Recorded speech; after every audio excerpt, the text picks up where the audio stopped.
İzmir'de Xambağ restoranındayıq. Çox gözəl bir restorandır. Belə bir sağlamam. Belə bir gözəllik var. Bu qoz ağaçlarıdır. Mən də bu ağaçların arasından sizə göyərçinləri göstərəcəm. Görüm tapıram mı? Baba. Burada quşlar, göyərçinlər.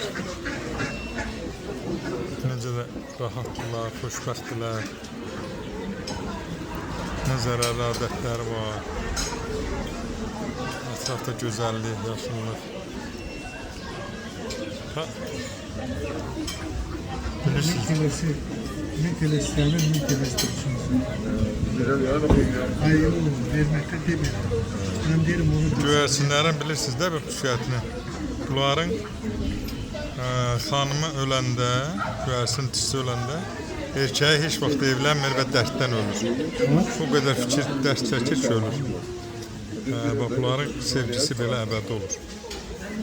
Allah kömək olsun, heç ölməsin ki, o bizə dərddən ölməsin.